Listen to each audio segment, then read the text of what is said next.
బాబీ గారు బాగున్నారా బాగాలేదు రాకపోతే రాలేదంటున్నారని చెప్పేసి లండం నుంచి లండం పైనుంచి రాజమండ్రి నుంచి రైలు కింద నుంచి డబాక్క పడిపోయామండి. వచ్చేసామండి అమలాపురం పెట్రోల్ ధరలో వచ్చేసామండి. ఏమంటే మా ఇంట్లో డబ్బుకేం దానికేం లోటు లేదండి. మరి మా ఇంట్లో కోట్లు ఉంటే కుక్కలు తినేస్తున్నాయి, లక్షలు ఉంటే నక్కలు తినేస్తున్నాయి, ఏలుంటే ఆకలు తినేస్తున్నాయి, పదులుంటే పందులు తినేస్తున్నాయి, ఆఖరి చిల్లర ఉంటే చీమలు తినేస్తున్నాయి.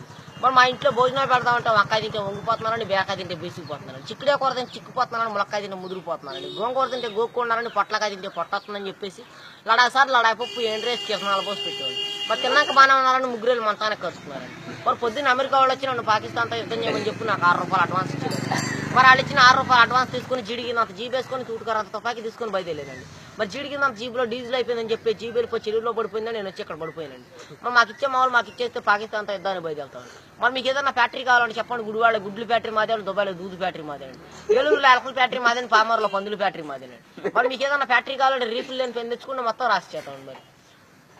మరి మేము ఇల్లు కడదామంటే తాటాకైతే గలగలంటే ఇటుకే తిరిగిపోతుందండి, జమ్మ అయితే జారిపోతుందండి, పెంకైతే పేలిపోతుందండి, నా అయితే నలిగిపోతుందండి.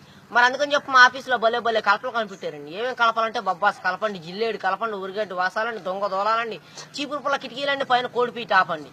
మరి పైన కోడిపీట ఆపేందుకంటారా వచ్చే వర్షాకాలంలో కారు సువాసన వస్తారు. మరి మా ఇంట్లో పెళ్లి భోజనాలు చెప్పున ఎక్కువ జనం రారు కానీ కోడిపీ సువాసన అని చెప్తూ ఊరంతా వచ్చి కూర్చుంటారండి. మరి మా ఇంట్లో కేజీ బంగారం ఉంటే కుక్క నాకిందని చెప్పి చెత్తకుప్పలో పడేసేవాడిని, కోడి పిల్లలు నూకల్లాకి ఎట్లా వచ్చేవాడిని. ఏమండి సార్ తప్పుకోండి సార్, మా గన్ను పేలిపోతున్నాను, ముందు 3 కిలోమీటర్లు వెనక్కి 7 కిలోమీటర్లు వెళ్ళి.